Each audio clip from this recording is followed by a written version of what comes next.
Bonjour, Madame la Présidente, Monsieur le Président, merci de votre invitation, Mesdames, Messieurs. Donc, je suis Mélanie Rault, directrice effectivement régionale de l'association Entreprendre pour apprendre en Bretagne, et je suis ravie de représenter mes collègues des autres régions. Pour vous expliquer, c'est une association de loi 1901, je dirais statut classique, reconnue aussi d'intérêt général. Nous, notre objectif en tant qu'association, c'est de développer, et là on se rejoint Monsieur Babary, sur l'esprit d'entreprise et d'entreprendre chez les jeunes. Donc on va travailler avec des jeunes publics scolaires ou hors scolaire, ça peut être des personnes aussi en insertion professionnelle, en situation de handicap ou en situation carcérale, sur l'esprit d'entreprendre à travers des parcours, ce qu'on appelle mini-entreprises. Donc on va de la sensibilisation à une journée, jusqu'à des parcours beaucoup plus longs qui s'étalent sur plusieurs mois. L'idée étant qu'ils créent leur entreprise pendant plusieurs mois. Donc ils ont entre 12 et 25 ans et ils vont s'essayer à la création d'entreprise. Donc en équipe, de 3 à une classe entière, donc ça peut être aujourd'hui 30, ils vont créer leur entreprise. Donc ce que j'ai pu entendre à travers toutes les expériences et toutes les associations qui ont pu témoigner, c'est vraiment, on est sur un partage de valeurs, effectivement. On va faire découvrir l'entreprise, on va faire découvrir des métiers, des secteurs d'activité, hein, évidemment l'artisanat, le bâtiment, des secteurs ou des métiers à travers le mentorat, pour travailler sur la mixité des filles et des garçons dans les parcours. La création d'entreprises, c'est vraiment l'idée d'entreprendre au sens large, c'est d'être acteur de sa vie. Ils ne seront pas forcément, ou elles ne seront pas forcément des chefs d'entreprise, mais en tout cas, à chaque niveau, on peut entreprendre, on peut s'engager. Ça peut être en politique, ça peut être dans la société, ça peut être en tant que, effectivement, chef d'entreprise. En tout cas, l'idée est de leur faire prendre conscience qu'ils ont des talents, qu'on soit une fille ou qu'on soit évidemment un garçon. Au niveau de l'association, on a, comme je vous le disais, 3 parcours. Un parcours de sensibilisation où on va, à partir de thématiques, donc en ce qui concerne cette journée, ça peut être comment finalement relever ce défi du stéréotype de genre. On a, nous, beaucoup d'idées en tant qu'adultes, mais eux, en tant que jeunes, ils ont aussi d'excellentes idées. Donc on va relever leurs idées.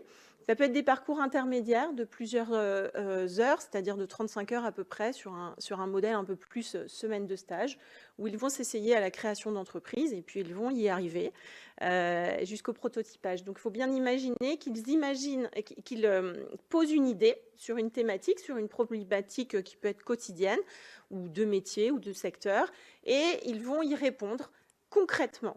Donc ça, c'est la mini-entreprise. Et puis, sur plusieurs mois, l'idée étant qu'ils produisent, commercialisent aussi, sachant que dans l'association, ce qu'on défend aussi comme valeur, c'est l'économie locale et circulaire. Donc ça va être l'occasion pour eux de faire du lien avec des entreprises locales, de découvrir, pourquoi pas, le métier aussi de menuisier, puisqu'ils vont travailler sur de la récupération de palettes, par exemple, et de faire des mobiliers à travers ça. Donc c'est du très concret.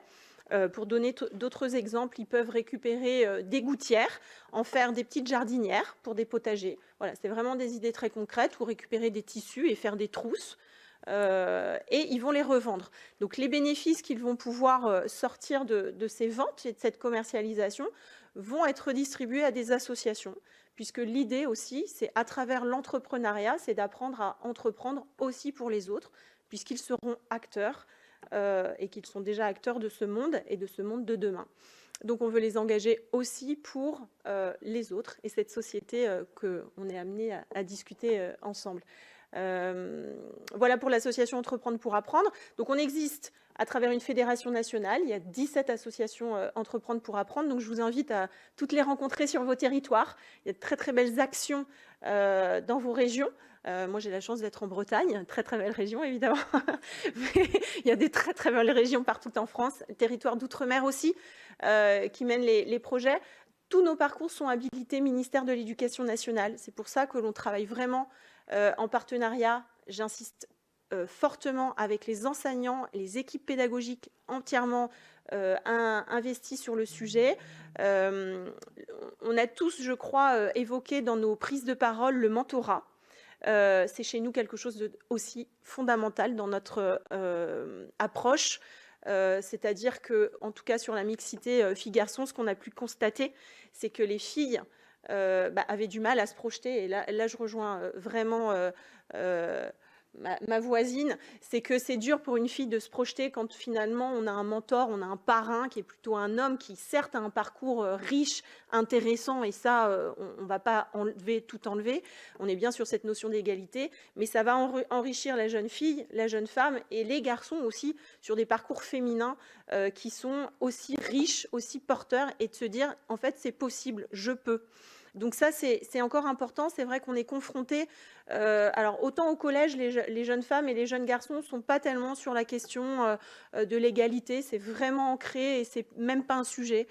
Quand on commence à accompagner les jeunes filles et les jeunes garçons un peu plus en âge, déjà au lycée, il y a des questionnements là qui commencent à arriver et le sujet commence à sortir. C'est-à-dire qu'il y a des jeunes filles qui se disent, moi ce que je veux, c'est être maman. Donc du coup, je vais choisir un type de carrière. Nous, on leur apprend qu'en fait, on peut, oui, choisir d'être maman, évidemment, mais on peut aussi choisir de faire un métier, de faire une carrière, etc. Que tout ça, c'est pas incompatible. Et je crois sincèrement, et ça, c'est la conviction de l'association Entreprendre pour apprendre, que le mentorat est fondamental dans cette représentation. Et je crois qu'on l'a tous dit, on a besoin de femmes engagées. Nous, on s'appuie sur des réseaux féminins. Par exemple, en Bretagne, ça va être Femmes de Bretagne. Ça va être 100 000 entrepreneurs aussi très engagés sur ces questions avec nous. Donc, je crois aussi...